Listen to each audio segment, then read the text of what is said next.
ultimately, it's rank incompetence and lies and deceit that have brought us to the point where Saudi Arabia can come in and buy everything. Because if we hadn't lied about revenue streams consistently for 2 decades, if we hadn't lied about viewership consistently for 2 decades, if we hadn't lied about engagement consistently for 2 decades, if we'd stopped blowing VC money and lying to the VC investors for 2 decades, if we'd stopped lying to sponsors for 2 decades, we actually would have built something that we wouldn't need to sell.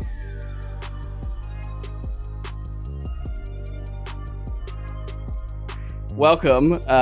If you're new here, welcome to Visionaries. This is right now it's once a week. We temporarily moved to once a week because I am busy out there on the fundraising trail, among other things, which is always a great time.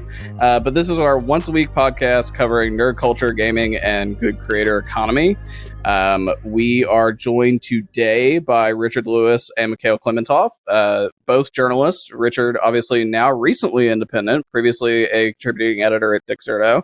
Mikhail is currently still employed by the Washington Post, although if you've been following over the past couple of months, the Washington Post laid off the entirety of Launcher minus Gene Park and Riley, their editor. A couple months ago. It's been 7 or 8 weeks now, but Mikhail is an editor at Launcher, and recently in the past couple of weeks has been reporting on the Saudi Arabian expansion into esports, and that is why we are here. We are congregated today because of work that both of these guys have done over the past 2 weeks. To catch you up to speed, Mikhail published a interview that he had done previously during his time at the Post with Craig Levine, who is the CEO of the ESL FACEIT group, where he asked about human rights violations in Saudi Arabia, and candidly, Craig kind of dodged those questions. I think Richard described that well in his article today. Mikhail also published a leaked recording yesterday about a meeting that had happened after the other Saudi Arabian piece of news, because there's been 3 of them over the past year, big ones. They have also acquired Vindex, who are the parent company of Esports Engine. Esports Engine is the people who formerly started MLG, and sold that to Activision Blizzard, and then started out on their own and started a tournament organizer called Esports Engine. They have acquired Vindex and all of Vindex's holdings, including Esports Engines, except for Belong Arenas, which is like, if you're not familiar with Belong, is an arena business that has arenas in the UK and the US, and is a terrible fucking business, candidly. But, nevertheless, so Belong is not going with them, but Vindex is now a part of the ESL FACEIT group. And then today, Richard reported that the ESL FACEIT group is organizing a Dota circuit that will culminate into an event in the capital of Saudi Arabia that is functionally going to become like the biggest Dota circuit outside of the official Dota Pro circuit. And so that is where we are. If you're not familiar with the structure of the fund that we're going to be talking about today, it is the Saudi Arabian Public Investment Fund. It has a subsidiary called the Savvy Gaming Group, which is focused on gaming. In addition to their current land grabbing in esports, they also own stakes in a number of different game developers around the world, including Embracer Group, which they made a very sizable investment, I believe equaling $1 billion last year. Embracer has done a lot of IP acquisition work over the past 18 months. They had bought certain IPs away from Square Enix, including Deus Ex, if I'm correct. And they've also acquired the rights to the Lord of the Rings franchise and being able to make Lord of the Rings games. Saudi Arabian Public Investment Fund also owns minority stakes in Activision Blizzard, Nintendo, and a couple of other games as well. But I think, even though this podcast has not been esports every single week, the last couple of weeks we've been focused on some bigger topics, and certainly I wouldn't classify us as exclusively esports pod. I think it was really important to have this bonus episode with these two guys on because of what's happening, which is as esports is contracting, there is a need for capital and money. A lot of the American investors in particular who have supported this industry over the past 7 years with their money are done. They are cooked. They are burned. They don't want to touch it with a 10-foot pole. You put esports in an investment deck and you are basically shut down immediately right now. And so in a world where all of these businesses, I've reported on this a lot, are entering their later stages, and it's either acquisition, IPO, going public, or, you know, finding someone to throw a lot of cash at them.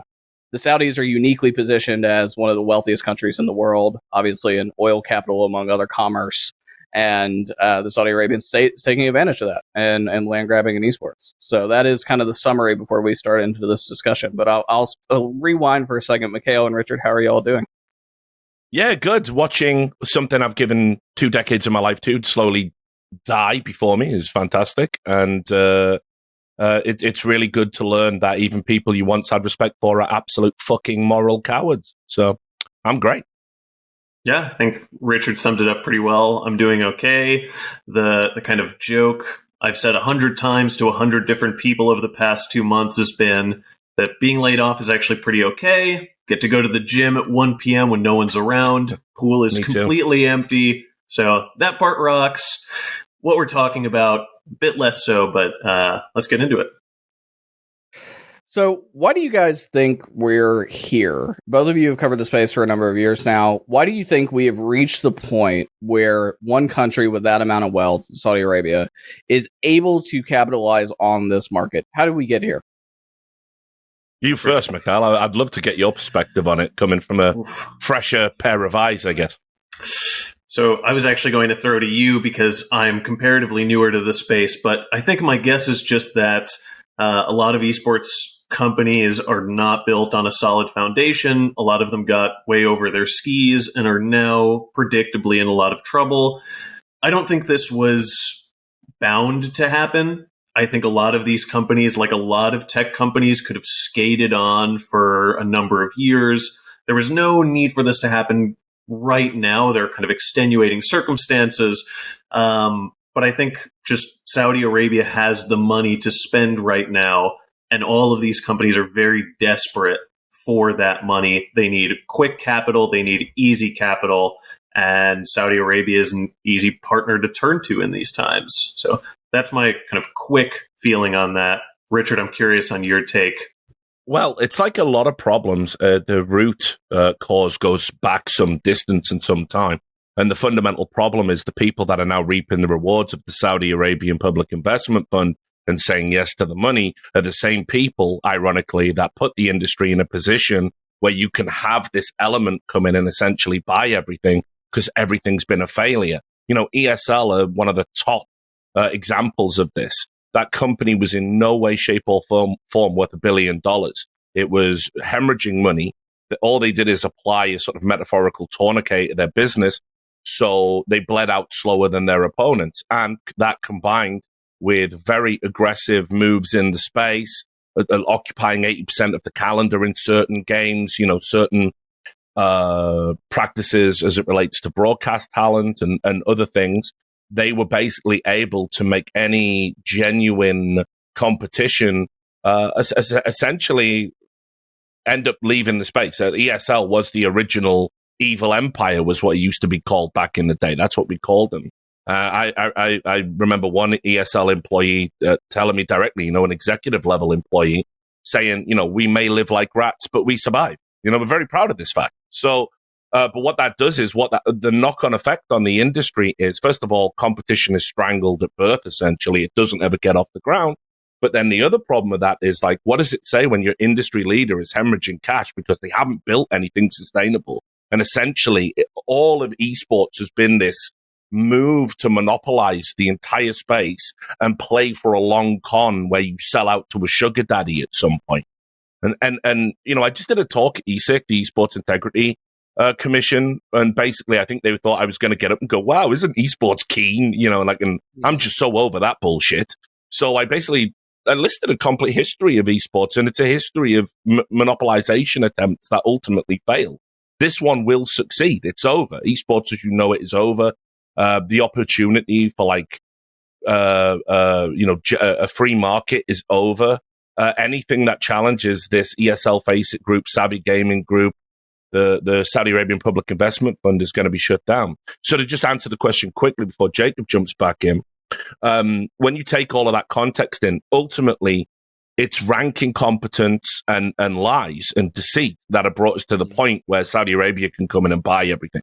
Because if we hadn't lied about revenue streams consistently for 2 decades, if we hadn't lied about viewership consistently for 2 decades, if we hadn't lied about engagement consistently for 2 decades, if we'd stopped blowing VC money and lying to the VC investors for 2 decades, if we'd stopped lying to sponsors for 2 decades, we actually would have built something that we wouldn't need to sell. Yep. Yeah. The one thing I want to mention really quickly is that sometimes the bag is just too big to turn down. I remember when I first started reporting this, and I explained this in the newsletter, but I did the interview with Craig a couple weeks after the news that ESL and FACEIT were being acquired by Savvy, which was about a year ago, just over a calendar year. And my first question, the questions that didn't make it to the newsletter, but that are part of the transcript, are like, hey, the money here does not really make sense. Looking at PitchBook, looking at previous, transactions, valuations of ESL, this does not add up on any conceivable scale. And one of the questions I had to academic experts as well was like, why is so much money being put into this? This does not scan for me. And I think ESL and FACEIT probably could have found partners who would have paid less, but were more or less morally objectionable. But in this case, the Saudis came truly with a get out of jail free card in the sum of, $1 billion. And you don't turn that down if you're a company that, as Richard said, is built on kind of sham analytics. In general, I think this is a pet peeve of mine. Online analytics across the board are basically a scam. It's very hard to believe any of these numbers. I can get into that at another point, but all to say, bag was way too big. Yeah. And I think, crucially, for the people not familiar, I mean, there's 3 journalists talking on this podcast right now. We're very familiar with the Saudi Arabian state and some of the moral transgressions that they have, the objectionable actions.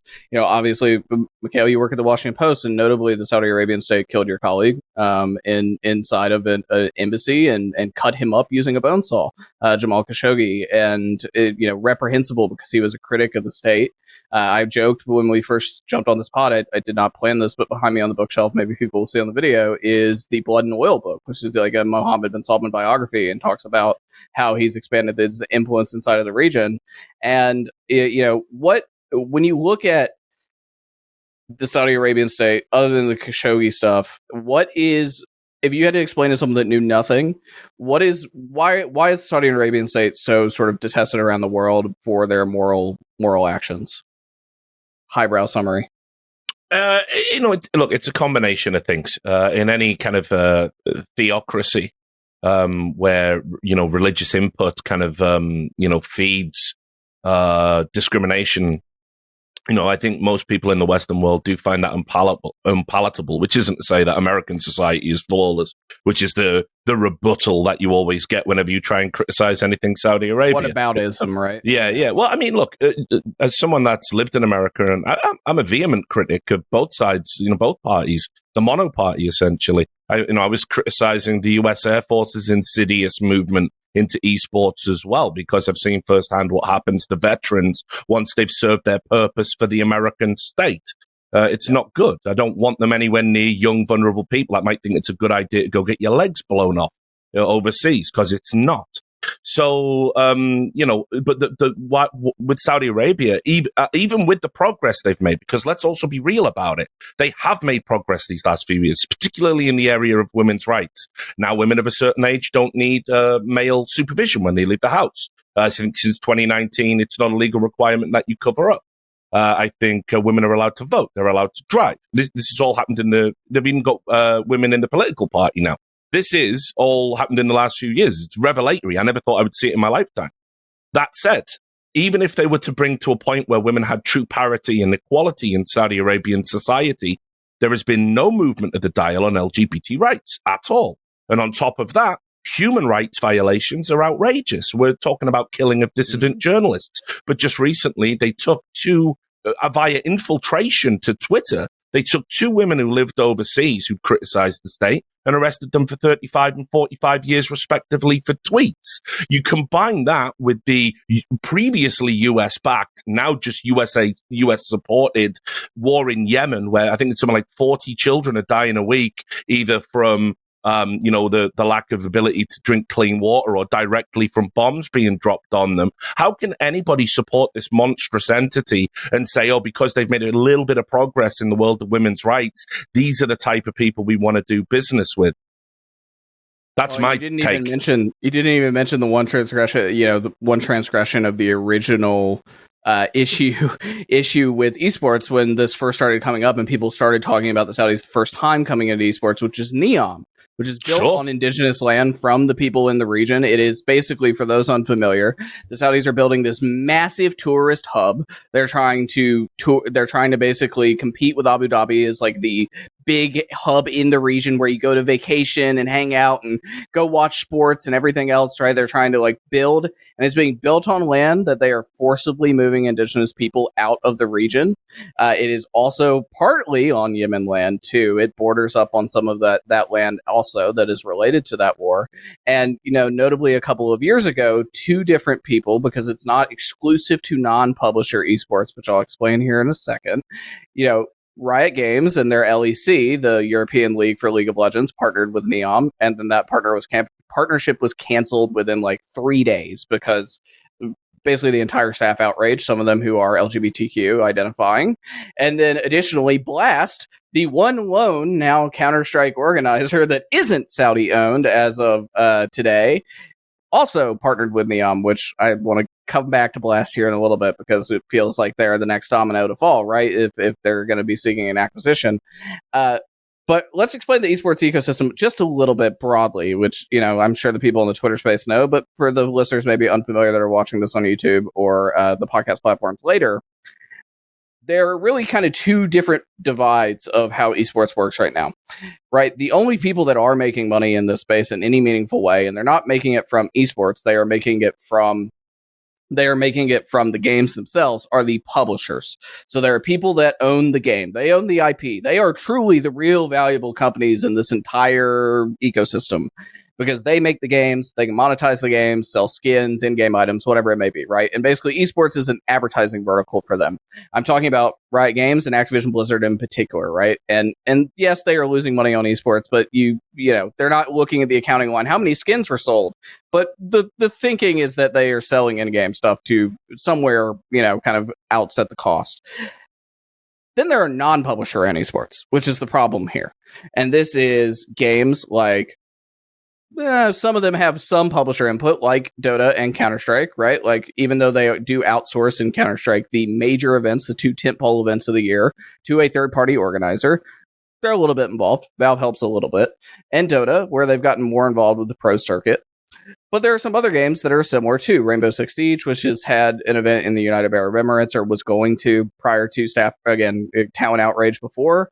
And so these are these ecosystems where the publishers are a lot more hands-off. They just do licensing. They just basically give license to people to run. And that's where companies like ESL, FACEIT Group, and Esports Engine, and Blast, and others come in.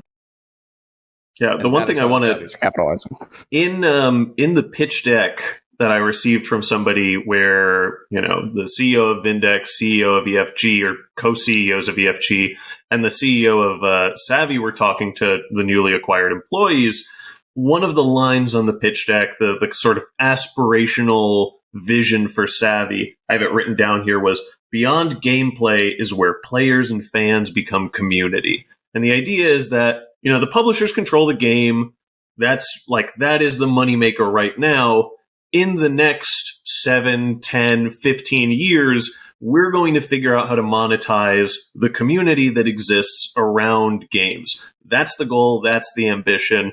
Right now, we're not seeing very much success in that, but very much like that is the plan.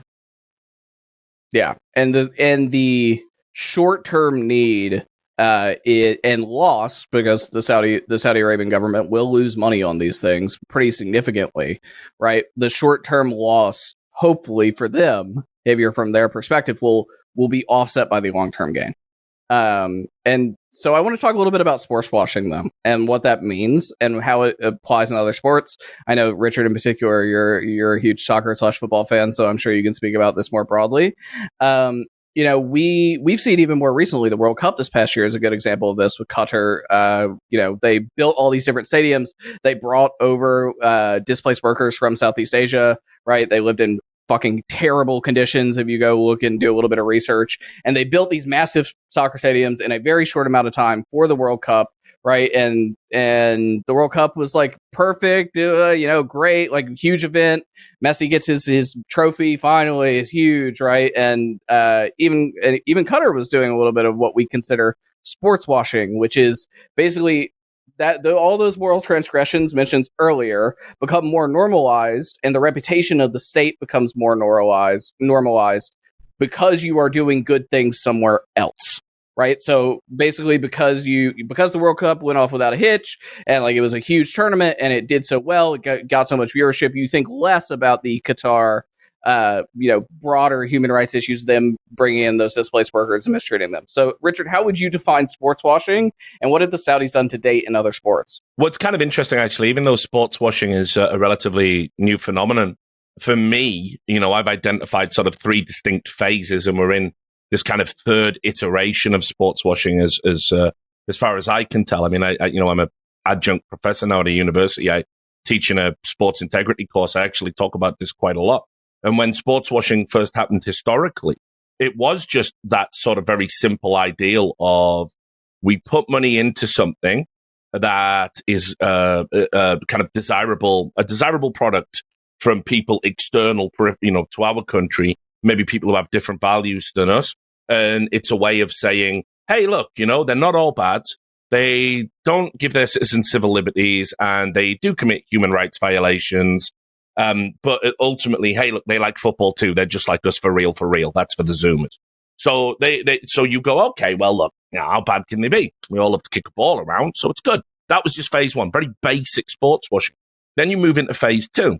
And phase two of sports washing was essentially to occupy as much cultural space as possible. So you end up with this debate, which is, like, for example, you end up with people like Charles Barkley, a former colleague, when we were all working at Turner Sports together, and he's saying about this golf and the Saudi Arabian investment in that, he's saying, no, why shouldn't they get paid? Why shouldn't they get paid? Everyone else is doing it. Just like Mikhail found out in his article, this is a very common excuse because it's become culturally acceptable to take the money. And so for a long time, I think people felt that was going to be the end goal for sports washing. It would just become so ubiquitous. There was no way anyone could point fingers because you're throwing stones from a glass house. But the reality is we're now in this phase 3 of sports washing. And what's that? Well, it's the most insidious one yet, because what they do is they get you addicted to the money. And then, like all drug dealers, they threaten to turn off your supply. And what would happen now? If that happened, what would happen if they pulled out of all the games development companies? What if they pulled out of all of the esports companies they've invested in? What if they did that simultaneously because, people took a stand? Well, everyone's unemployed tomorrow. Yep. The scene is dead. It's gone.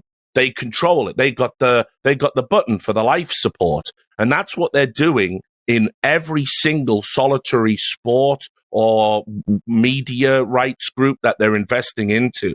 It has gone beyond say nice things about us or say nothing at all to we own you and we can turn you off whenever we like. Control was always going to be the end goal, and that's what we're seeing now. Yeah. On the subject of sports washing, this is a huge pet peeve. There are sort of 3 common things that come up when executives are trying to excuse sports washing. And the first is that, we're not part of the government. We're not involved in the government of Saudi Arabia. Like, we don't make these decisions. And that is just, not true. Of course, they are not functionally a part of the government. But I think if you are working at a company that's chaired by the Crown Prince of Saudi Arabia, Mohammed bin Salman, you are involved with the government. Enterprise and the royal family in Saudi Arabia in particular can't easily be kind of distinguished. One always has a hand in the other. The other thing that I hear a lot is our culture's not changing. We're actually, we're treating everyone right. We're going to keep the same policies that we've had before. We're going to, have the best-in-class DEI practices, best-in-class HR. None of that is going away.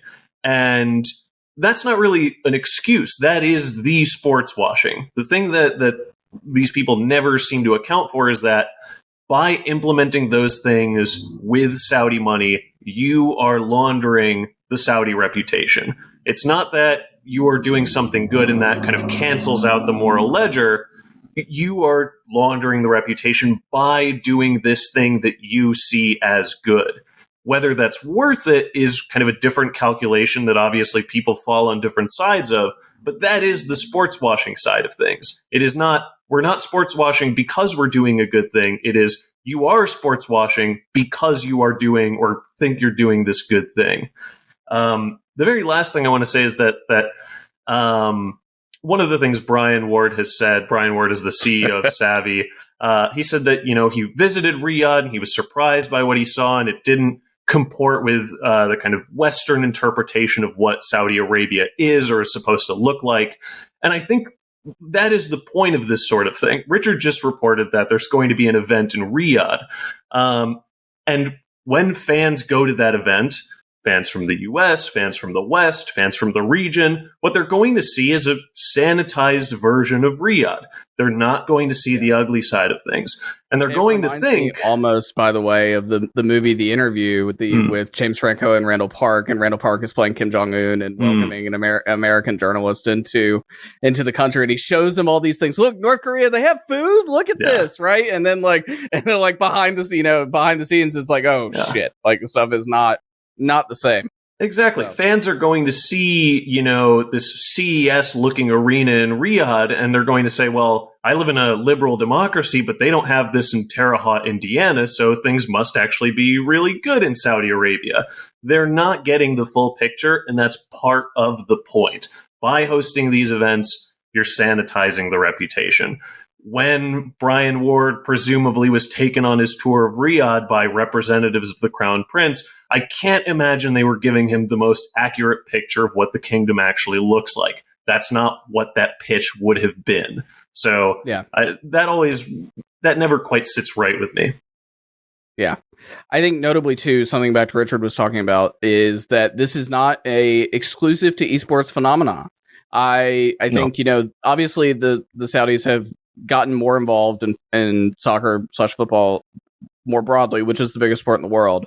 But, they aren't necessarily in the same way they've done some stuff with Riot. Riot ran an event there. And so it's not like they're not completely removed from the publishers, but in the same way that they don't touch the publisher esports as much, they don't necessarily touch the big leagues in especially American sports, right? The NBA, the NFL, etc., haven't done anything over there quite yet. However, no, just China.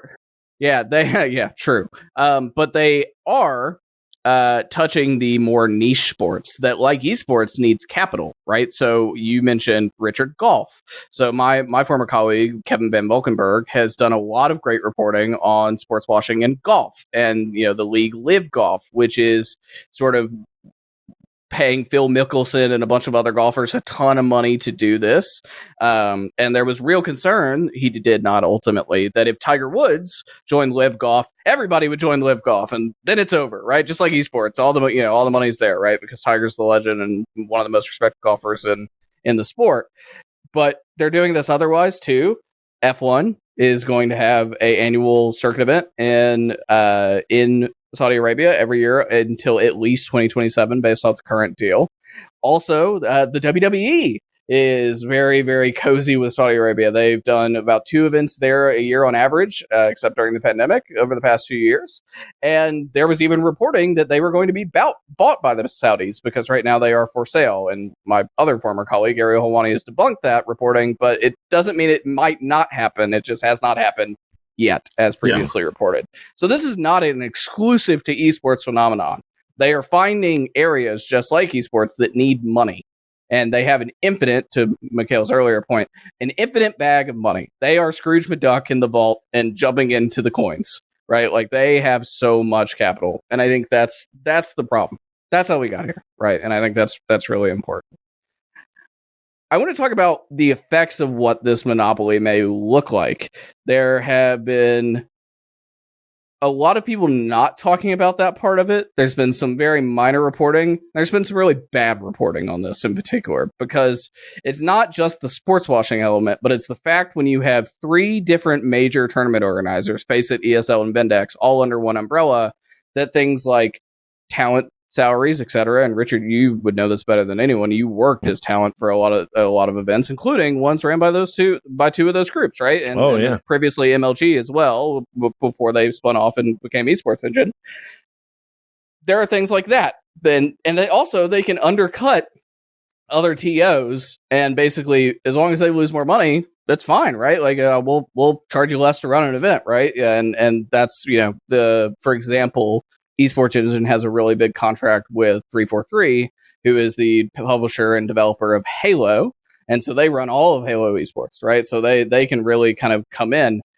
Let's talk about that a little bit. Let's talk about what the other monopoly effects are more broadly and what we could see. So let's start with talent. How do you guys think this will affect talent, the people that you see on broadcast, the commentators, etc., and their ability to negotiate a fair wage? Well, I mean, first and foremost, and this is 100% going to come whether ESL executives can say publicly, Mohammed bin Salman shares our values. And, one thing I can safely say about all of these kind of like mega wealthy oligarch strongman figures is they don't like criticism very much. Very fragile egos, I can't help but notice. And if, there's a number of people, that are rightly critical of the Saudi Arabian state and the activities that they've engaged in. And those people are absolutely going to be frozen out. I mean, if they wanted to work for these companies in the first place, it'll happen slowly, gradually over time. The reasons won't be specified. I mean, one of the things ESL loves to do with its talent, because, I mean, both ESL and DreamHack, which is part of ESL, I mean, they were like really terrible companies to work for when I was talent. And they've kept many of the same people. What they do is they keep you in the dark about what's a reasonable rate, whether they're going to hire you again. It's all done for a promise, a wink and a handshake. And they don't like it when talent talk to each other or ask for like minor things. Like, for example, if you're traveling with an injury and you might want some leg room. No, you're not getting economy plus. We refuse to do it, even now. And other things as well as like, am I going to work your event? I need to plan my life around 80% of the calendar or not having 80% of the work. They just stagnate and make up excuses for why they don't get back to you. So, I mean, ultimately, of course, they're going to freeze out anyone that potentially threatens their giant bag of money. And so that's the first thing. The second thing as well is, how can anyone reasonably take a moral stand now when they own everything? If you're a CS member of talent, I mean, I know friends who publicly said they won't work for ESL, so they're effectively retired. But those are few and far between. Let's say you've got kids. Let's say you've got a mortgage. Let's say you're a functional adult in that regard, and you want to keep making a living doing the thing you love. Well, now it's compromised morally. And, I try not to hold it against the talent so much while I'm doing my righteous indignation, moral grandstanding shtick. But there is something to be said for it. By taking that money, you can never really say anything about any objectionable sponsor or tournament operator ever again, which I'm sure is a very nice, plus point for the Saudi Arabian PIF and the ESL FACEIT group. So, I mean, ultimately, you must be in their good graces to have work, and ultimately, you must be morally flexible, I guess would be a nice way of putting it. And so I feel for the talent in that regard, because it makes it's a very uncomfortable decision everyone has to make. Yeah, I can almost imagine even the opposite side of things, where talent gets smothered with money, where, Yep. Instead of, it's going to be, I imagine, both of these things where some people are frozen out and other people are given, like ESL and FACEIT were in the first place, way above market rate pay. Which, I mean, for talent, to a certain degree, I want to say, like, if you are an individual in this system, it's hard to say how culpable talent is. But there are going to be people who get the extra legroom, who are flying, Imperia, people who are treated to fancy dinners and so on and so forth. And we're just going to see certain talent is more pliant when it comes to this sort of thing. Yeah. And look, put it this way, a lot of the talent, and I'm not really talking about my friends, because I wouldn't really be friends with them if this was true. But I've met a lot of talent down the years and worked with a lot of talent down the years. I've even been a director of talent, responsible for talent hires and negotiations. I've seen both sides of the equation.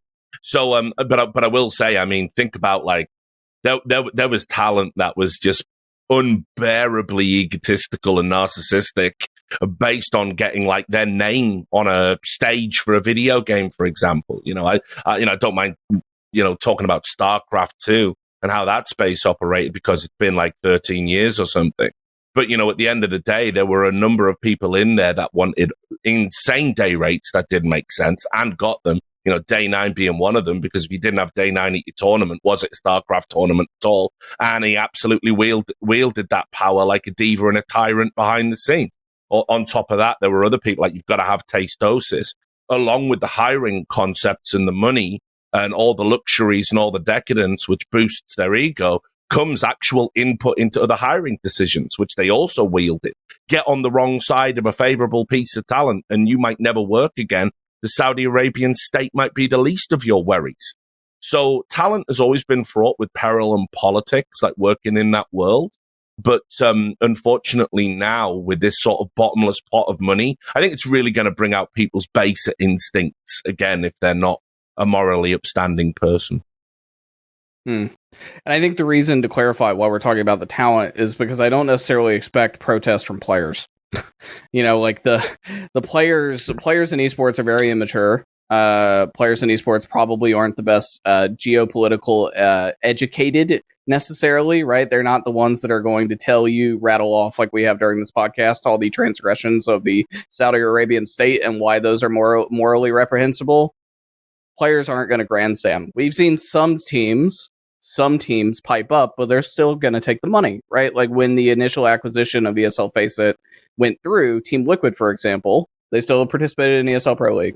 And so I think the teams in their vulnerable position also are going to say and do what they got to do, because there's no other way to. They're such fraught businesses. And I think that really circles back to a bigger conversation too long for this podcast, which is, esports companies, especially on the team side. And there were some tweets from Hastro, the founder of Team Envy, yesterday that I had to aggressively bite my tongue on, not to rip him to shreds. And knowing that I had interviewed him about the Overwatch League early on and how ridiculous the valuations were. But there were some tweets last night about kind of how the publishers are holding the keys and not helping. And I think the teams are also slightly responsible. So back to my original point, esports companies are media companies. And for those unfamiliar with how business works, media companies are valued in acquisitions, in investments, 3 to 5 times their revenue.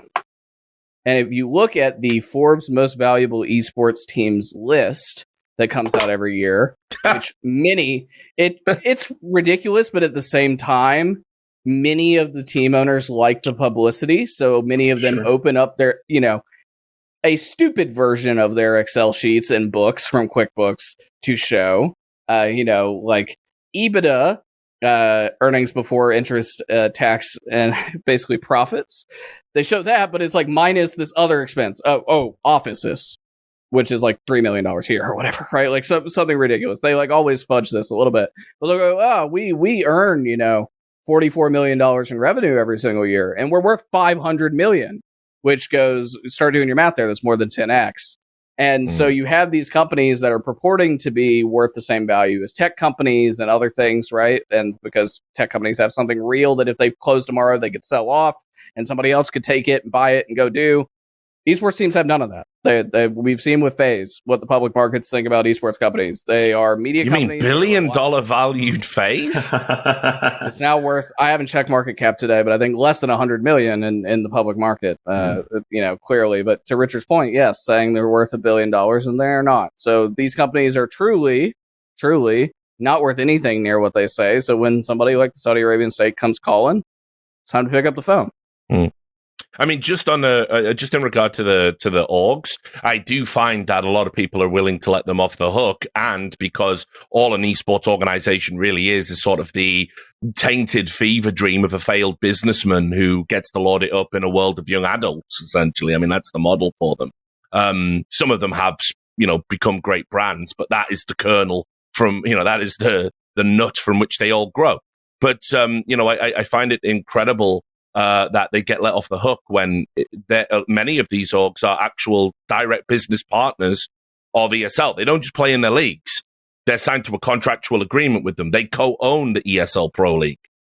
So through the Louvre agreement, which is publicly available. So when people, when Team Liquid, for example, says, on Monday, they're saying, hey, we're down in Texas protesting these, anti-gay bills because it's super important to us and we love you all. And they bask in the adoration of social media because that's what it's all for. It's just narcissism. So they don't really care. It's like every corporation. They don't care about anything. They bask in the glory and everyone gives them likes and retweets and they get their little dopamine hit. And then on Wednesday, they're announcing it's actually okay to play in a place that criminalizes homosexuality because reasons that we have justified, all of which are green.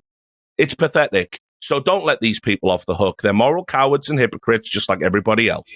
Yeah, one thing I want to note actually on that point is that we started talking with talent, but I think in the grand scheme of things, if you were to create a sort of moral ledger in this case, talent is way, way, way down the list relative to orgs, where some of the people at these orgs are having conversations with folks at Savvy, are directly involved in these moves. Talent is, they're individual people. They're not unionized. They're competing against each other, even if they're friends. It is a dog-eat-dog world.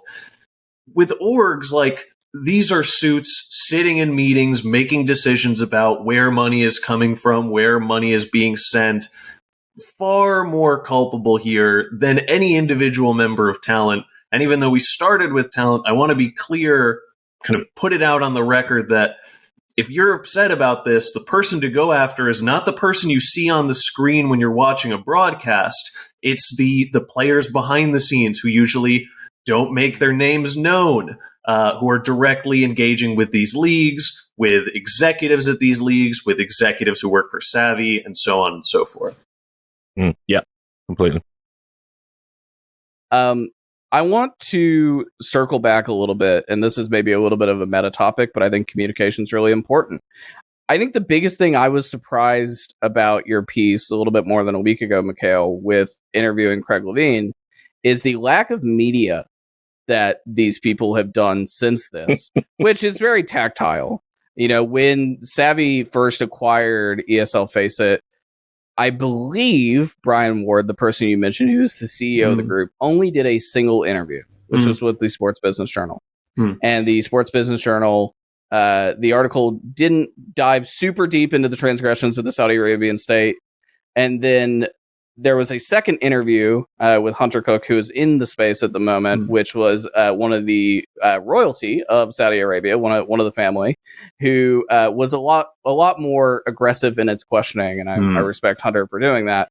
But it's very clear to me, and why I was surprised about talking to you, Mikhail, is I think a lot of people in this space in the media are boxed out because, like the three of us, you come calling, we're going to ask the hard questions. We're not really afraid of it. And I don't want to make this about us, but I do want to make it about the media communication strategy here, because I think that's extremely crucial. So I think you need to view every interview with a Savvy executive or every interview with an EFG executive through the lens of that being their strategy. In that presentation that was sent to me, one of the slides showed a roadmap for Savvy. And it was like, okay, we announced we launched at this time and we acquired ESL and FACEIT then. And then further down this roadmap, they had a selection of clippings of headlines that they placed in different media organizations. I say placed not in the sense of like they paid off some journalists to write XY story, but they give interviews to media companies and personalities that they think will generally view this from the perspective of this is a transaction. They view it in the same way that Craig Levine views this, which is this is business. And I mean, I wrote this in that initial newsletter that you referenced. As I was writing that story, I got a separate PR email from the head of MTG. I forget her name. I can't recall the name of the CEO. And I said, oh, hey, would love to chat. I'm also talking to ESL right now about this acquisition by Savvy. Can we set a time to chat? And the PR person got back and said, yeah, let me reach out. I believe the CEO's name is Maria. I may have it completely wrong. I said, let me reach out to Maria and figure this out. And then got back to me and said, of course, it doesn't look like we'll have any time in the foreseeable future to talk about this. And I got back to them and I said, hey, listen, I'm a huge procrastinator. The story is not on a deadline. Set up a time whenever. Like, truly find me 15 minutes in this person's calendar and I'll do it 2 months from now. And they said, it doesn't look like that's going to be possible. Of course, these people are not going to talk to press that are going to ask difficult questions. That is a deliberate part of the strategy. They view this as the ordinary course of business, and they are going to go to outlets that also view this as the ordinary course of business. Yeah, and look, I mean, you know, my internal sources are telling me pretty much what you've just said there, what you've deducted, and that is that they don't want to talk to media they consider hostile. This is a standard corporate approach, frankly. It's nothing new that under the sun, but I guess it's the first time we have a huge esports operation that treats the endemic esports journalists with utter contempt. But that's fine. I mean, you know, whatever. That's the game that we're all playing, right? I mean, I don't want to have to agree. You know, if I want to interview Brian Ward and ask him about the ridiculous things that he said, you know, like how Saudi Arabia has done a 180 and how he'd never partner with anyone who would oppress his daughter, right? Like, don't know about that, mate, but whatever. You know, like if I had to sort of compromise and he'd be like, I want to stay away from those topics, the interview is ultimately worthless anyway. All I would be doing is carrying water for them, which is like, you know, if you look at the venture piece that came out with the Vindex acquisition, clearly a plant, clearly pre-agreed, very tame in what it said about the Saudi Arabian ties. And, you know, it's come under criticism, I think was the line for its human rights violations, rather than it has perpetrated human rights violation. But, you know, it's like, this is just how the game's going to get played right now. Unfortunately, I actually think esports journalism's had a little bit of a renaissance right now. I think some of the best things that could have happened to us was all ending up on Substack, getting shit canned by verticals that never believed in the project, whatever, right? Because now we have that true freedom. I see a good crop of journalists that are at least going to try and hold these people accountable. Just obviously you can't stop them. They've already won just by virtue of who they've aligned themselves with. It's just sort of it's insipid resistance at this point, but I'll go down swinging. One thing I'll say very quickly is that I think this is another issue where, similar to the kind of talent versus org dynamic, I would not say that like journalists who run these stories are necessarily bad journalists. I do want to come like a tiny bit to the defense of Jordan, who wrote the Venture Beat story. But I think, having worked in a newsroom, Richard, I'm sure you'll agree with this to some degree, you need to get stories out the door. And not all of those are going to be hard hitting. The ecosystem now is such that you have editors that have demands of you. The editors have editors and managers above them who have certain demands of them. You need to put words on the page. And if you're going to get an exclusive, maybe a coverage 2 months down the line, you'll uncover more, you'll learn more, you'll share it. For now, all you can do is play the cards that are dealt. And I think the ecosystem is not very good for like letting people cook. Truly, like you get an interview and you can sit with it for a while and think about it and really take the time that's necessary to make it the fullest thing it can be. So In this case, Richard, largely agree with your point. Want to like lend some breathing room to Jordan, who put that VentureBeat story out. Sure, and it's not a direct critique of him, Sure, but sure. you know, it's like I get it. The problem is I don't know enough about what was sort of pre-agreed upon before that goes out. I have genuine concerns because I know these are the type of people who ask for crazy shit. I know from having reported about all the nonsense ESL has dabbled in down the years. I mean, you know, they've changed company policy because of stories I've written internally at least twice. You know, they run anti-corporate espionage drills. You know, because they simply cannot be trusted. They cannot be trusted. They will always do. So it's like, what Faustian pact do you make as a journalist just to get that exclusive? It's not one I'd feel comfortable with. If you don't want to come and answer the real questions, I think you know it's not the type of content I would do. But I also do understand if you work for a mainstream publication and digital media is in the toilet, journalism is the new norm, and access journalism is made a resounding comeback because everyone's on their knees financially. Right? The bit of light that I'll grant here is that I think just by doing any kind of work, any consistent work in esports journalism, you get your name out there and you come every tiny bit closer to people coming to talk to you. I think Jordan moves a step closer with her reporting to some employee at EFG or some employee at Vindex saying, oh, this person wrote about this. I know that this is a person who knows what's going on here. I'll reach out to them. I'll leak XYZ. It is, you know, a battle of inches. I think I felt very lucky when the recording was leaked to me from that internal town hall, because it felt like the culmination of, you know, tough questions asked over the span of 3 years, where not everyone sees every tough question. Not everyone sees everything you've put out. But I was on somebody's radar enough after 3 years of work that they came to me with that.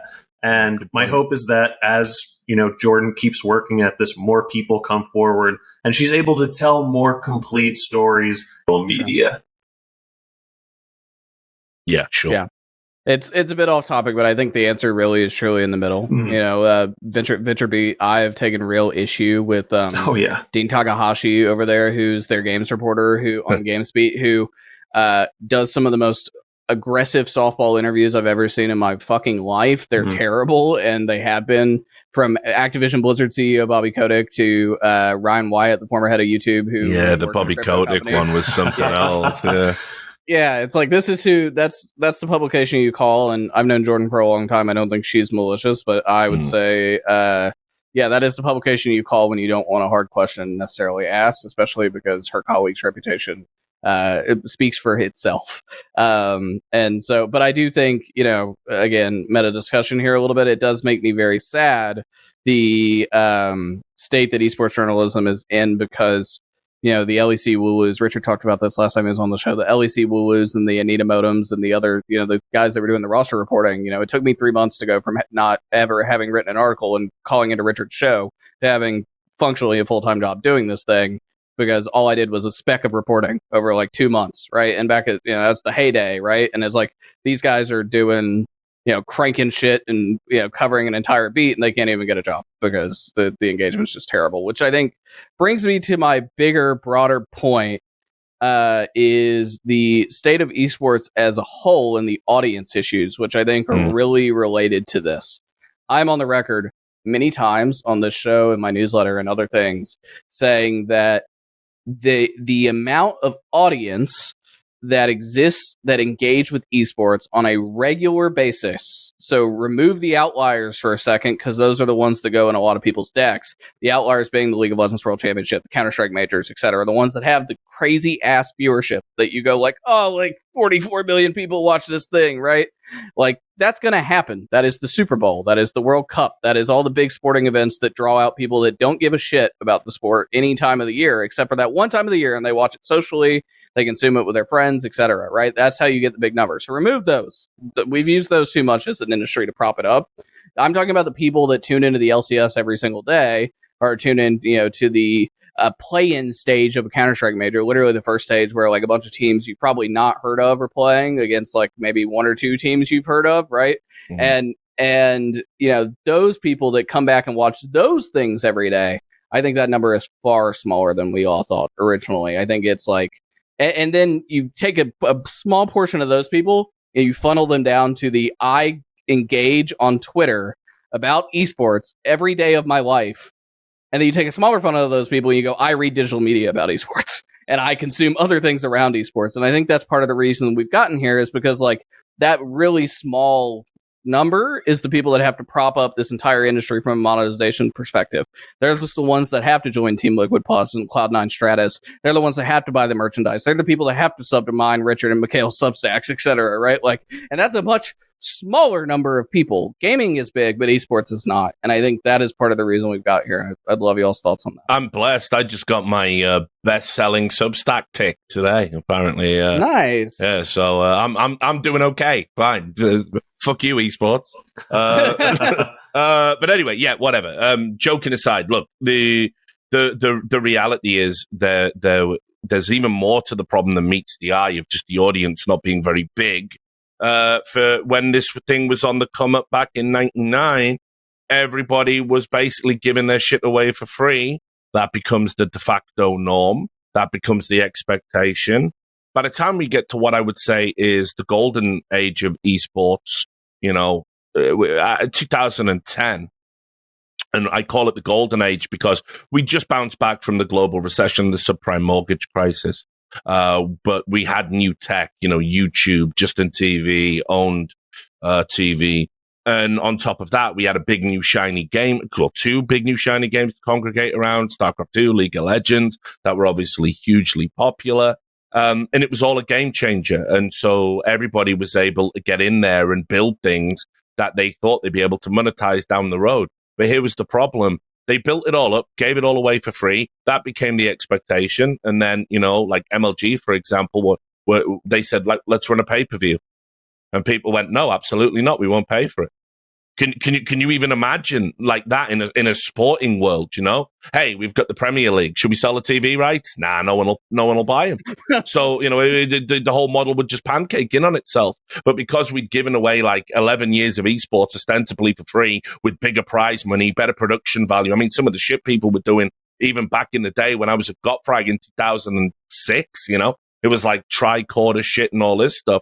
It was like we leveled up so quickly when you consider we literally started on a Winamp plugin to being on, huge, like high fidelity videos and TV production crews to then live streaming. We were always mad cutting edge, but we were giving it all away for free. And everybody said, don't worry, it will pay off somewhere down the line. The community will have our back. The community will chip in $1.05 so we can all be salaried to do this and keep our standards high. But turns out absolutely not. In fact, the average esports fan doesn't spend anything. And when asked to spend, they'd rather give $5 to a top streamer like Ludwig or someone than they would give $5 to their favorite tournament operator. And that's a paradigm that just has never been addressed. They're too busy pandering to fans rather than telling them to grow up and put some money into this thing. Otherwise, the whole thing is unsustainable. You're the consumer. If you get to consume it all for free all of the time, everything's dead.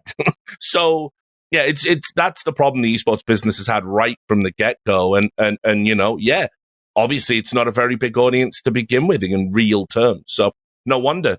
But, these companies lied about it for years. They lied to all those people who invested, all their sponsors. Lies, lies, lies, lies, lies. If the metrics don't look right, they just change the metrics. So, I can't feel too sorry for them. Yeah. The other thing I want to say, I think Richard's completely right on that. Oftentimes you'll see that audiences are hostile to esports journalism if it, undermines things that they're a fan of, orgs, personalities, players. They don't want to hear it. Alex Lee is in this space right now, and he wrote this piece about 100 Thieves, and I think it was like a pretty straightforward piece. A couple of employees came to him and said, "Hey, here's this like very specific weird thing that Nadeshot does, which is that before he has a salad every day, he gets mad at people and then he apologizes to them. Like, that's super weird. It might not rise to your personal level of like, oh, I'm never going to engage with 100 Thieves ever again. But it's like a kind of a good thing to know in public that it pierces the veil a tiny bit.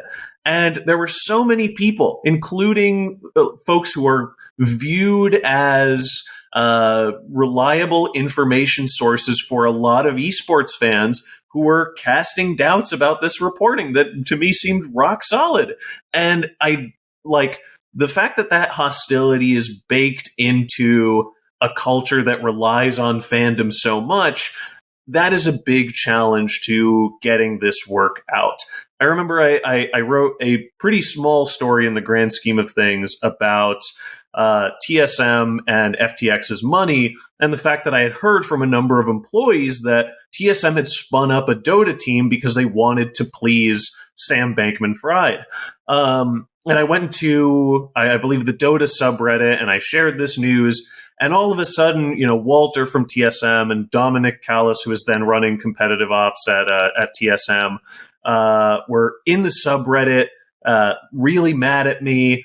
And the fans turned like that. They were like, "Oh my God, thank you, Walter, for disclosing the real truth. The Tsar has come out of the palace, and he's speaking to the little people. He's just like me for real. And now we don't believe this journalist anymore. The thing that we 10 minutes ago believed, now we don't believe at all." And that is in the grand scheme of the things that Richard mentioned, that's a pretty small problem with the esports ecosystem and esports journalism, but it is there. And I think every journalist has encountered this at some point, where audiences are very, very fickle, and they don't have a sense of what's reliable, who's putting out information to what end, for whose benefit, and so on. Yeah, you're speaking to the person who broke one of the most mundane team breakup stories in League of Legends history, only for it to almost nuke my career for a month, only then to be vindicated and it do the opposite and swing me back like a goddamn rubber band to the other side of being like, "Oh, this guy's right all the time." It's I've been right in the crux and center of that. So you're speaking my language. On the point that Richard made, I want to talk a little bit slightly about the pandemic before we start taking audience questions. I remember during the pandemic, when the world started shutting down on March 15th and everything started to, all the sports leagues clammed up before, the NBA figured out how to do their bubble at Disney World and everything else, when there was that 2-month period where there was nothing. No sports, right? I was working at ESPN at the time, and we were kind of told from higher level executives, you guys are the guys. You're the ones. You've got, you're covering the only sport that actually is maintained, right? Because we're esports, we're computer games, we have the internet. We can figure out how to turn online in about a week, and a lot of organizers did, right? They just moved online, said fuck in-person competition, we got this, and did so pretty successfully. Obviously some hiccups, but there was a big narrative, and ESL FACEIT group among this, by the way, because I interviewed Craig Levine that summer about this very specifically and about sort of what was going to happen to esports at the time. And there was a huge narrative that esports is the next big thing, this pandemic's only going to help it, people are inside, they're going to start wanting some sort of sporting content, they're going to watch esports. I think now we have a much different view, and we're much better educated. And to Richard's point, I think they started watching Twitch. Twitch broke record numbers. Twitch got massive engagement, but it wasn't the esports tournaments. It was the influencers. And the influencers on Twitch became modern day celebrities. Some of them almost overnight after years of trying. Ludwig is a good example of that. They became modern day celebrities because people were lonely. They didn't necessarily want to watch an esports event. They wanted to find community. They wanted to figure out how to connect with other people. And when you have an entertainer ostensibly sitting there staring into their camera and talking to you like a human being, reading their Twitch chat and bonding with you in a weird parasocial way, you feel accepted. Especially as the world around you falls apart, people are dying or getting sick, and everything else is just unprecedented for the first time in 100 years, right? It's a difficult time. The first time this has happened since the internet, the dawn of the internet, and so influencers have risen. They the influencer, the creator economy is much bigger thanks to the pandemic, especially the live streamers in that community. It's part of the reason they get the massive deals that even the esports organizers don't get anymore. And the esports people, I think to Richard's point very saliently, is there's nothing personal about an esports broadcast, right? There's a little bit of this, and Richard, you know this firsthand from working at Turner and a part of the E-League product. There was such a desire to be traditional sports, to be buttoned up, suit, tie, the whole thing, right? Like we are, we're doing this. There's nothing personal about it. So you can't say on an esports broadcast what an influencer can say, which is, hey, I need your subscription today. I need you to pay it because I need to pay my rent. It's harder to say that when you're a multi-billion-dollar company like Turner or ESPN or any of the others who were in that space at the time, right? Because they aren't going to believe you. They're going to say, fuck you, you're corporate money. And I think like that's exactly what they've done. I think that's applied to esports teams. It applies to esports organizers. There's no sort of difference from the audience of understanding how investors and investment differ from revenues, which are not where they should be. The dirty secret of the pandemic, where if you talk to any of these esports executives and you catch them at the right time, maybe they're 2 scotches deep, they'll tell you straight that they actually welcomed it. It was a real, everyone was losing money going into the pandemic. There was a chance to essentially move all your operations to online and save a ton of costs.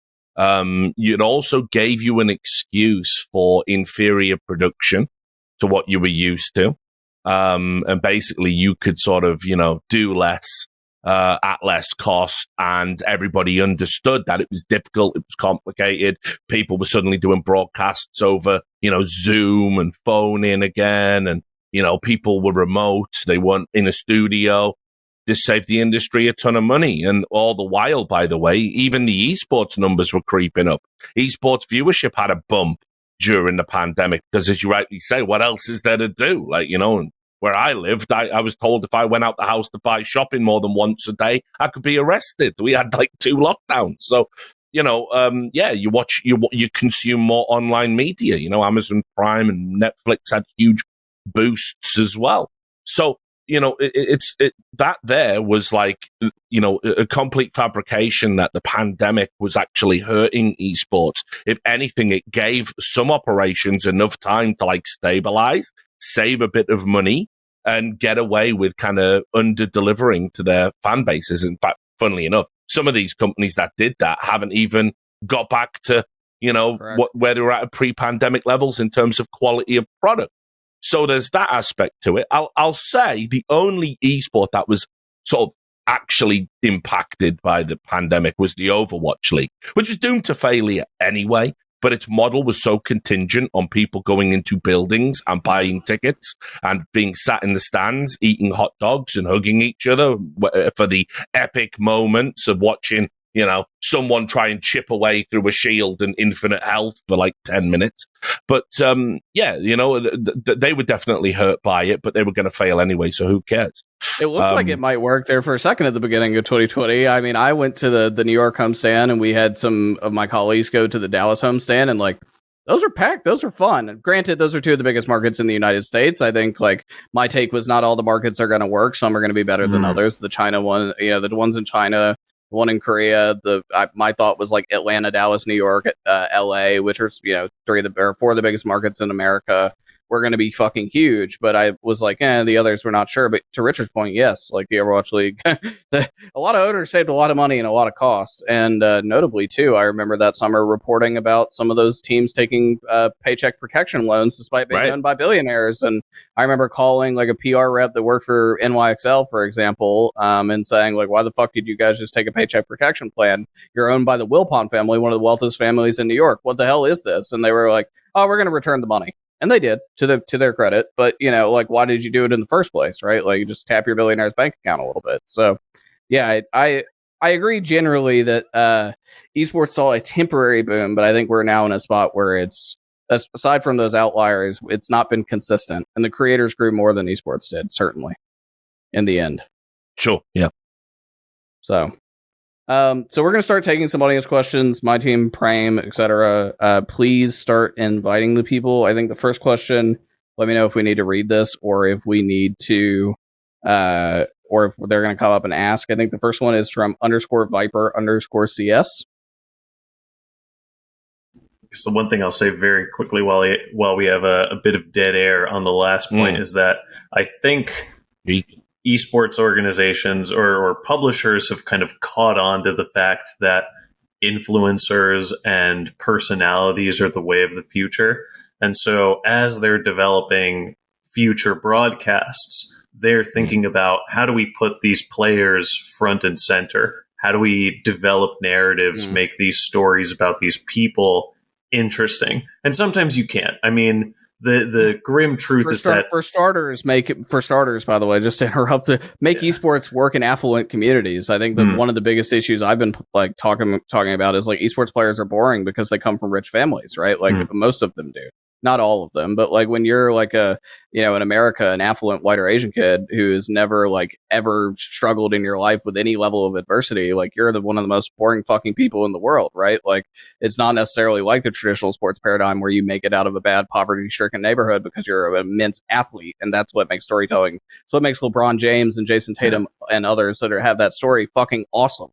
Is the fact that is their story, right? And so I think that's not to interrupt necessarily for long, but I mean, look, I also think the problem you have is though, like, the fans are just idiots.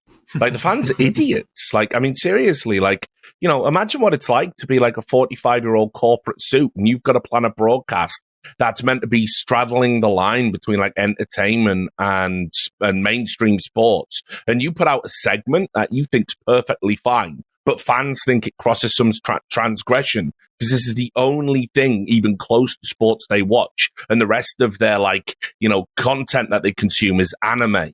It's gross. Like, it's pathetic. Like, you see these teenage mobs on social media like harassing like professionals for doing segments they think are beyond the pale or covering stories they think are beyond. You don't know shit. Shut up. I shouldn't have to listen to your opinion. You're 14. Why can you even tweet me? Why can you even tweet at somebody like me? So I've got to say, like one of the problems you also have is we end up telling the safe story.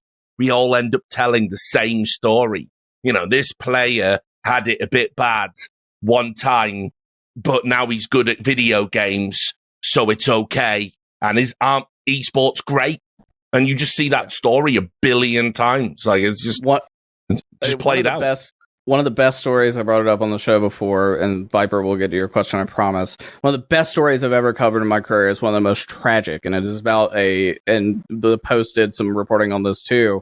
Sorry, Mikhail, my story was better. No offense to Noah and everybody at the Post. But I wrote about an NBA 2K player named O'Leary who was a victim of the Jacksonville shooting in Florida with the first mass shooting ever at a gaming event. And that story premiered, a 12-minute video segment premiered on a Sports Center on a Sunday morning in 2019, and O'Leary was getting messages from people that didn't know a damn thing about gaming, didn't care about esports, but were resonant with the fact that this guy had an immense struggle and an immense tragedy happen to him, and he made a cool comeback in his career, and he beat Ninja for a fucking fan-voted SB. Right, there you go. There's the real story, not this like, oh, they have like this crazy stat in this game that only like 100 people understand what that crazy stat actually means, right? Like that's... Yeah, I to me, like that's the biggest problem. One of the biggest problems, the accessibility of storytelling. The challenge for a lot of these broadcasters is going to be to figure out how to do compelling storytelling that doesn't rely on stuff that happened in the server. And that'll be a challenge. I guess, fingers crossed that they figure it out, because I want to learn compelling stories. I want to know who these people are. But sometimes the answer is, they're just not very interesting. You hope everyone has this deep interiority. Some people choose not to reveal it. Some people, maybe they don't have it. So fingers crossed that broadcasters figure this out. Yep. Okay, Viper, go ahead with your question. And guys, this is where you turn up your phone. Sure. Hi, guys. I really appreciate this space. There's a lot of important information that you're putting out to everybody. I wanted to ask about the real end goal of Saudi Arabia in this, because especially in the esports part, because obviously land grabbing and Neom aside, I mean, esports really doesn't feel like a market where they can make much real world impact. And surely, let's say, okay, they successfully wash their image and they get to a point where people kind of associate them with some positive esports image, whatever that would be. What is the end goal? Because surely if they want to do the things that they really want to do, which aren't that good, which you've already talked about, surely that immediately that veil is going to be torn away, right?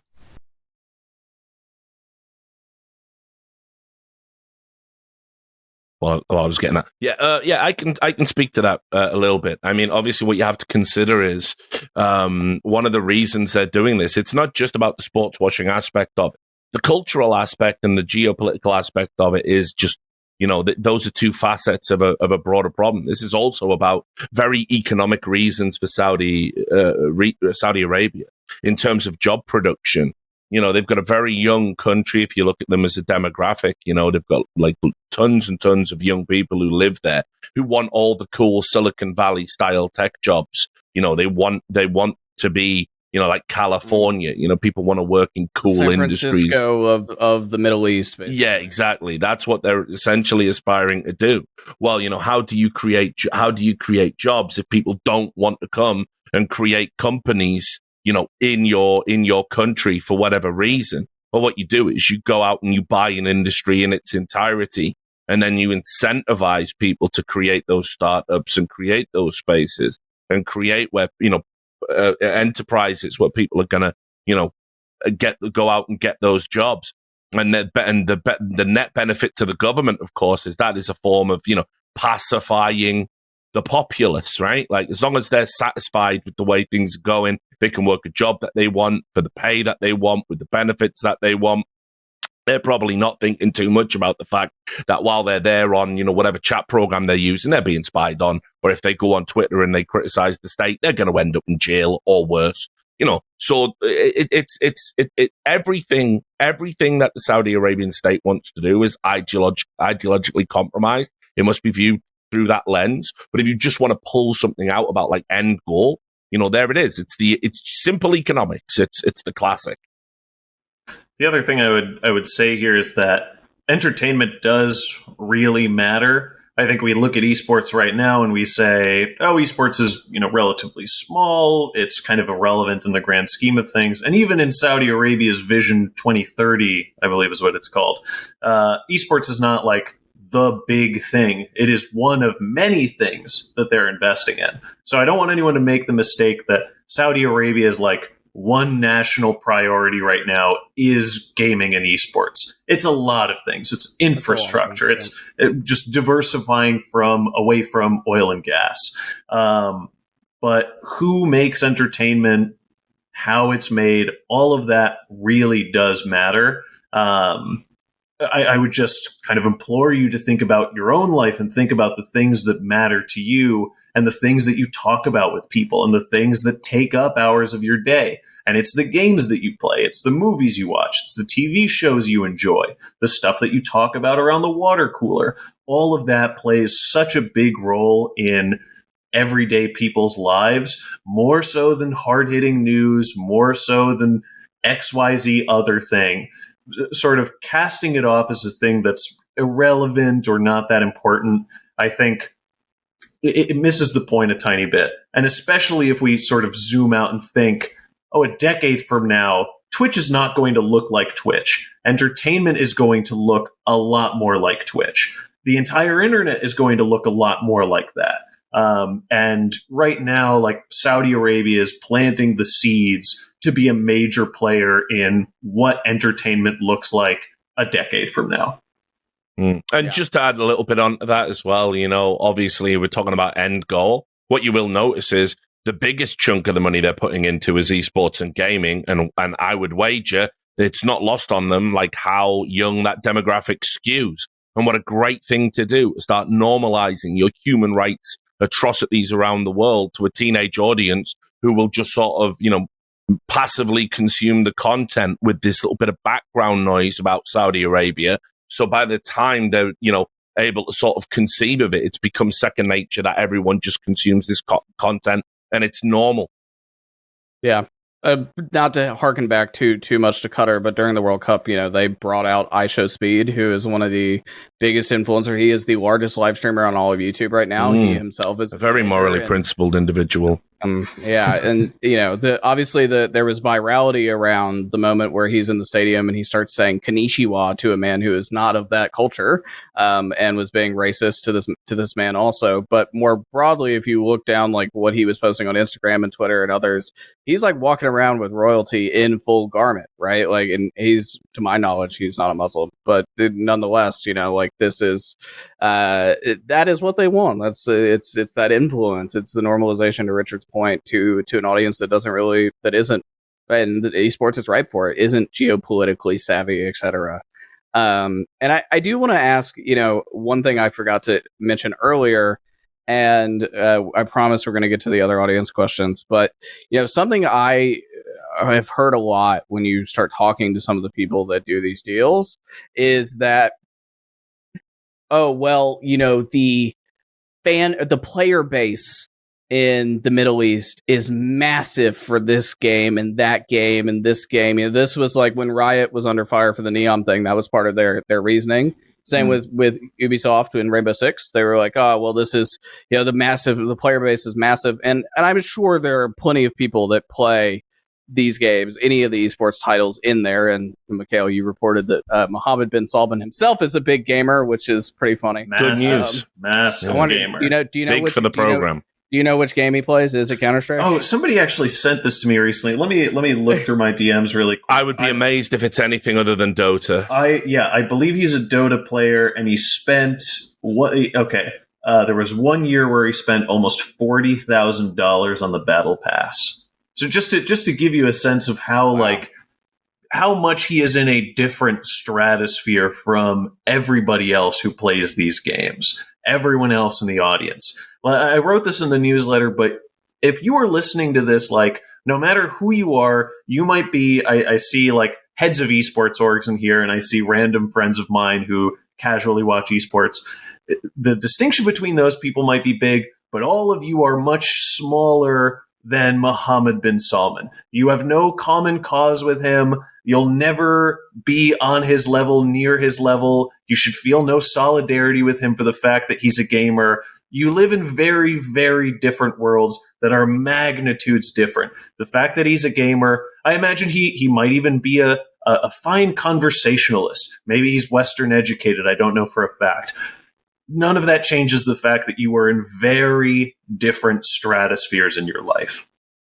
Yeah. Back to the original point I wanted to ask on this, though, was how founded, obviously we said digital media analytics are kind of shit, and that includes gaming, so it's kind of hard to look. How founded is it, how big some of these regions are in these titles more broadly? I mean, listen, having worked, boots on the ground in a number of tournaments, I've been hearing this for a long time. I mean, keep in mind, ESL's already run an event in Saudi Arabia, I believe, in the kind of semi-modern era. And we've obviously had a few events in the United Arab Emirates as well. But I remember distinctly this must have been 2007-ish, maybe 2006, back when the Championship Gaming Series came along, which was a $60 million kind of News Corp Murdoch-backed play to take over esports, making all the same mistakes back then that the Overwatch League is making right now. They were so convinced that there was a huge Counter-Strike player base that was untapped, that they created a team called Dubai Mirage. They really felt that movement into the Middle East was going to be big, and it was a completely unofficial team. They told a group of players, basically, you will be drafted. Because it was all rigged. It's all bullshit. You're going to be drafted, and we'll have a franchise in Dubai, and you'll be the players for it. They were practicing. They were practicing against the other Championship Gaming Series teams. Now, the CGS went bust, and so we never know whether they would have expanded into that area or not, but that was the game plan. They thought that was it. Now, I suspect in the modern era, the true reason we're going into the Middle East, well, it's twofold, right? So the first thing is a number of legacy esports titles have lost viewership and interest in certain regions. And so we need a new energized fan base who are maybe going to be super interested in something new. And so the Middle East represents a great, territory for that. But we've lost Russian viewership because of the conflict in Ukraine. Brazilian audiences' tastes has changed. There's been a bit of a sea change in just how popular Dota might be in China. There's all of this stuff going on. So the Middle East makes sense to a new territory, a new frontier. But the other thing is the Middle East and nations, the oil producing nations with the money to burn, they're the ones that'll subsidize your project. That's all esports is. It's just one bit. It needs to be underwritten. And so who's got the money to do it? Well, Chinese mega corporations, under the influence of the CCP, and oil producing nations that maybe don't care about human rights. So that's where we're at. So, I mean, the movement of the Middle East makes complete sense to me, almost irrespective of whether or not there's a player base or a fan base there. I would also say that it and truly, I think I want us to get to whatever the next question is, but that's often like the fact that there's a player base. I'm somewhat sympathetic to that, but it is virtually always deployed in a disingenuous way. It's never meant seriously. And I think the CEOs, executives at game publishers and tournament organizers are never this brazen, but I'm reminded of a recent video by Carlos, who was formerly of G2, where he put out some video and he was like, oh my God, I was rooting for the World Cup to succeed. I want, the West cucks to choke. Qatar is such a good country. And you could see it was very obvious there that what he was angling for was money. Other executives are never going to be that brazen. But that's always deployed. The excuse that there's a huge audience is virtually always deployed at the highest level to cover for the fact that the real reason people are going is for the bag. They don't want to turn down the money. That is it. And when you hear that excuse, you can go, yeah, I want other people to be able to play this game. I don't think every subject of whatever country someone was born into is responsible for the actions of their government. There are good and bad people in countries that have open access to a lot of games and esports right now. Well, they try to turn the bigoted gun against you, right? And they're like, "Well, do you hate Middle Eastern people?" Right? Like they've used the words. Are you a racist? And it's like they use the word inclusion.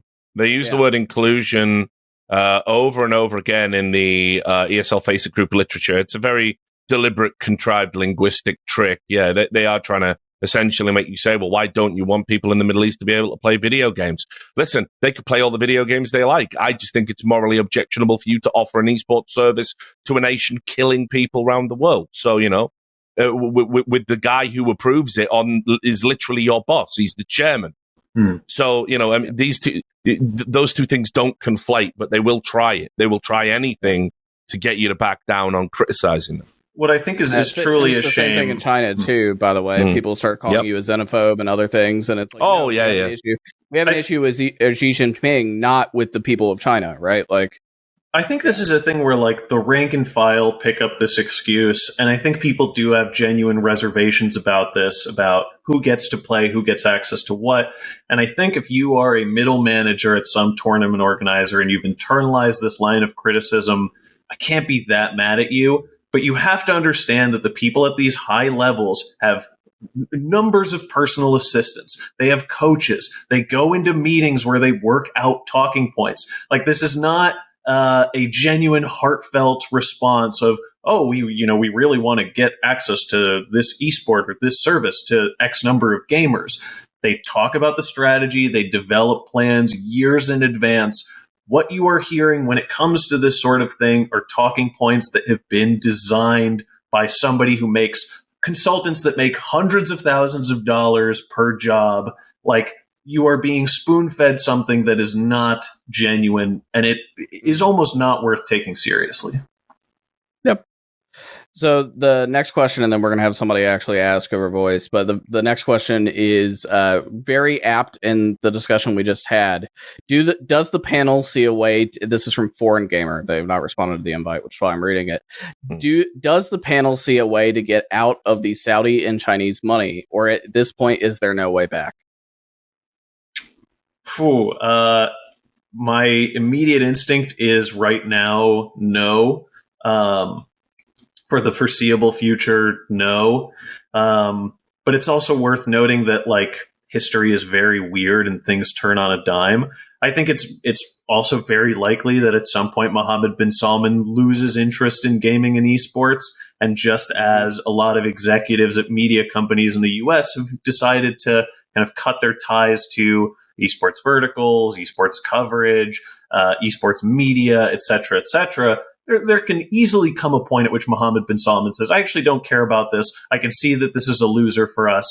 Forget about it, and exits the space. That is a sort of maybe too rosy view on this. There are a lot of things that can happen. It's very hard to predict. For the foreseeable future, though, like I sort of imagine that it's not possible to escape unless there is some kind of comparable Western response that's not beholden to Saudi money, Chinese money, et cetera, et cetera. Yeah, this American government I was going to say the American government and the German government is not going to like magically turn on a dime and start making personal investments out of the government's bank account. I think that's like the really crucial part of this, right? Is that like that's the difference with Saudi Arabia and with China is that their governments, their nations, the state themselves interfere with commerce. And I don't think we would want put their money against. I don't think. Yeah, we don't want the German and the American government to start doing this, but like they're never going to anyway. It's just not a part of the part of those two nations where esports are bigger in the West, where most of the esports things happen in the West. So I think like that's to me that's the only way out. And I would say to your point, Mikhail, before Richard goes, like I think we're stuck with the Saudis until at least 2030. I think like that they want to see their vision through. They want to launch Neom as a city. Gaming is going to be a part of that offering, right? And so I think we're at least with them till then. We got at least another 7 years of some amount of Saudi control. Yeah, I mean, for me, it's pretty straightforward. I mean, I think we're past the point of no return for esports, just in terms of what it is. Like what we have now, it isn't esports, as I understand it. It actually, the competition doesn't even matter anymore. You see more and more teams sending in like, sloppy lineups they've hastily cobbled together because they're meeting a content obligation. They don't really want to win the tournament. You look at like the absolute travesty that is Evil Geniuses, just hemorrhaging cash, putting in these inept teams into tournaments, running their name through the mud, but they've got a contractual obligation to be there. So it doesn't matter as long as they fulfill that. So, the era where it was about excellence in the field, like any other sport, that's dead. That's gone. That's never coming back. And certainly Saudi control is going to exist and, for a long, long time to come. There's no way that because of the Western world's dependence on oil, there is no way that we can ever hold Saudi Arabia accountable for anything internationally, and we won't. You just saw the United States government literally say we had to grant them immunity over the killing of Khashoggi. I'm not quite sure why, but that's what they claim. We're never going to hold them accountable because we need the oil. Meanwhile, of course, we can exist in this quantum state of being where Saudi Arabia can bomb Yemen into oblivion, and we can sort of make excuses for that. And when Russia invades Ukraine, we turn even conscientious objectors into international pariahs. It's a mess. I mean, we're a mess. The way that we just our exceptionalism to certain issues, it's despicable. So, esports is never going to. Esports used to be immune to the real world bullshit, and now it is real world bullshit. So it's dead. Who cares? Yeah, that's a fair point. We're gonna have Tom Mathiasen ask a question. Tom, you want to go ahead? No, you've been waiting. Thank you for your patience. Yeah. So one of the things, I've been around esports for 8 years as well, and I've seen all the rises and falls of different organizations investing. But now, obviously, as you guys said, Saudi Arabia seems to at least be around for a while. But I think one of the most effective things that we've seen in terms of counteracting these types of moves is, as silly as it is, sometimes the mob mentality, with Neon being called out, when the LEC and Blast did this, but also, when individuals cross the good example is Carlos. But it seems to me that when it comes to these big investments like ESL or the Gamers 8 tournament, that the fans kind of seem overwhelmed, right? By, okay, my team's going, so I can't really point the finger at anybody else for committing to this. So I'm wondering how you guys feel about, do you think that there is a point where people will speak up against these teams? I'm personally pretty pessimistic about this, but maybe you guys feel a bit more positive about something shifting in public perception of how this is going. Because at the same time, esports fans are also just, most of them just want to watch their games and watch their pros play. So, yeah. I think the three people on this call will remain to be vocal, but I think more broadly, I think the Saudis and other governments, the Chinese government, et cetera, that have holdings in the esports space see us as a fly on the elephant's butt, right? Like even Richard, the most sort of esports relevant of the three of us, right? Like is small, pales in comparison to what they care of a vocal voice, right? Like, and I think that's. Yeah, I'm very pessimistic that the fans will actually give a shit in any meaningful way. And I think, notably, the Neom stuff, I don't think it's necessarily, there was fan outrage, but I don't think that the Blast and the Riot deals blew up around Neom because of the fans. I think it was because there were a lot of talent broadcasters, etc., who stood up and said, I will not work with you unless this goes away. Right. And that is really crucial, is I think that it was people in the room that, like, we don't have a broadcast next week if we don't do something about this. And I think, to Richard's point that he talked about earlier too, about broadcast talent now being iced out of some of the biggest esports scenes in the industry because ESL, FACEIT, and Esports Engine have so much control. I don't necessarily think you can do that moral protest anymore unless you want your career to be over, if you're relying on those games. I mean, I think the fact that we can't even rely on the fans to sort of boycott things. I feel like, decades of recreational outrage has sort of really caused people to lose their taste for a genuine activist stance on things. I put it this way: if apartheid in South Africa was around now, and we had to rely on this consumer group in the current zeitgeist to challenge it, it wouldn't end ever. Because, we were talking, world boycotts, governments involved, people saying, no, we won't stand for it. Musicians, artists, entertainment companies, politicians, activists. These days, it's like, you just have to hope that whatever it is that let's say, the Savvy Gaming Group does, it has to hit the right button on the right day to generate some faux outrage, and then they might change something. That's it. But in terms of, will you be able to affect their bottom line? No, you won't. You'll still watch the games. You'll still say, yeah, but what can I do? And you'll give yourself a pass mentally. An occasion, you have to ask yourself, what would it realistically take? What is the Kingdom of Saudi Arabia not doing right now that it could do to make you give a shit? What could it be? And there you go. And so you answer the question. It wouldn't matter. They could come to my house tomorrow and cut me up and put me in a suitcase, and no one in esports would give a shit. That's the reality. And you have to understand, when you operate in this space, that is the reality. That, so the voices, they're just voices. Nothing is going to change. They're going to do exactly what they want to do. And I can't see a paradigm shift that is going to alter that reality. The one possible kind of light note I can think of here is that, 2 decades ago, video game coverage, and I don't mean esports, I mean video games specifically, was very enthusiasty. It was a lot of fluffy coverage, a lot of reviews, a lot of, quick interviews about nothing with random game developers.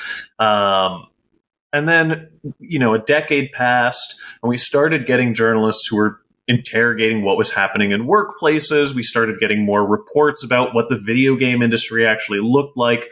It went from stuff that was happening in forums to stuff that was, finding its way into newspapers. My hope is that, we saw the gaming audience mature at some point. They were young, they didn't care, there weren't journalists who could cover those subjects in games, and then 2 decades later there were, and now people can sort of muster up a bit more outrage. They can get mad at how a studio treats its workers. They can, of course, say, Activision is a bad place to work. Look at what we've learned. And a lot of people generally share the understanding that there are people at Activision who have done very bad things, who have mistreated their workers terribly. I think right now, esports is where games were 2 decades ago. This might be ahistorical. Richard, I'd kind of want your take on this because I am coming to this a bit new. My hope is that as esports consumers grow up, maybe when they're no longer the 10 to 20-year-olds, they'll start looking at stuff that's happening. They'll have a richer understanding of the world, and they might go, oh, okay, this is actually fucked up, and I don't want to be attached to this. I don't like what's happening here. I'm going to exit. I'm not going to participate. That's a bit of a rosy perspective, but I think there's a chance that we see something similar happen. The kind of negative point of view you can take on that is, what good has all this coverage of Activision Blizzard achieved? Fans might know, consumers might know that Activision Blizzard isn't a very good company, but they're still going to line up for Warzone 2. They'll get much angrier if Warzone 2 has bugs. If there are cheaters in the game, then they will get mad about working conditions there, about abusive people on staff. So there are kind of 2 ways of looking at that. I'm choosing to take the more positive one, but I think I leave that ultimately up to you. And Richard, I'd be curious to get your take on the age of esports. I think the problem you've got is, unfortunately, when people grow up and get to a place where maybe they want to make some ethical decisions in their life about esports, they don't consume esports anymore. They're too old. It's a childish thing that you put behind you. I mean, if I've been in it for nearly 20 years, it hasn't happened yet where we've hit a generation that suddenly decides we're going to clean up the space. I mean, you have to understand just how ephemeral a lot of the reactions are. Like, you talk about Activision Blizzard. Activision Blizzard have generated nothing but sustained negative headlines for 3 years, produced shitty products for longer than that. That are still best-selling, by the way. Modern Warfare 2 is the best-selling Call of Duty of all time. Yes. The re-release. Exactly. And it's sold faster than all of the others. So yeah, exactly. And, let's not forget, right? So, with the Blitzchung thing, for the absolute outrageous crime of saying freedom for Hong Kong on a broadcast, because Blizzard don't do politics on broadcasts, you might have heard. Although if I'd painted myself blue and danced around saying fuck Trump, they would have made me Bobby Kotick's fucking assistant. But anyway, Activision Blizzard, they had opportunities, but with the Blitzchung thing, they didn't even rescind the punishment. They just reduced it. They didn't even name him in their apology, and everyone thought this was a W. They went, oh, well done us, patting ourselves on the back. And then sexual harassment, discrimination, Wall Street Journal articles about Bobby Kotick threatened to kill a female assistant. And then when the voting comes around for the board, he tanks the share price to a point essentially a hostile takeover from Microsoft can come in, sweep up the media company, something that couldn't have happened without Bobby Kotick's shenanigans. And then they vote to keep him on as CEO. He's the right man for the changeover, apparently. So no, nothing changes. Nobody cares enough. You are bombarded. There's a broader topic. It's got nothing to do with esports. Every day you log on to the internet, you are bombarded with shit you have to care about. And the reality is this: you have to care about your own shit, but now suddenly 5% or 10% of my brain has to be dedicated to caring about the right shit online. And you better make sure you choose right. And you better make sure you don't push back and go, well, I don't care about that at the wrong time. Or you'll be utterly destroyed and have no cachet left on the internet whatsoever. That is what online discourse is like. So it's no wonder everyone's exhausted. I get it. But what does matter? Human rights. What does matter? Civil liberties. What does matter? Equality between genders, gender identities and sexualities and races. These things matter on such a fundamental principle level that if you haven't got time in your life to care about it, I don't know how you can exist. So, and that's how I feel about it. But unfortunately, I just feel everyone's so worn down with the nonsense and just seeing the bad guys win over and over and over and over again consistently, that this is where we are. American optics culture with meaningless resolutions, and nothing is solved and nothing changes. Yeah, I think that's a good way to bookend the podcast. I think it was a sad answer, but necessarily a truthful answer. And I'm very thankful to both Richard and Mikhail for having this discussion, because I sat here all of last week after the Vindex news and went, where the hell is the coverage around this? Like just other than the two of you and like a couple of other people, it just was like crickets. I was legitimately depressed because I know all those people. I came up with those people. I used to sit in green rooms with those people, sipping coffees, and I used to drink at bars with them, sipping beers. And we all used to laugh about how evil and how shit ESL was, and how one day we would all prevail and we'd have the last laugh. And now they've gone and joined the Death Star. I actually legitimately love some of those people. I consider them dear friends.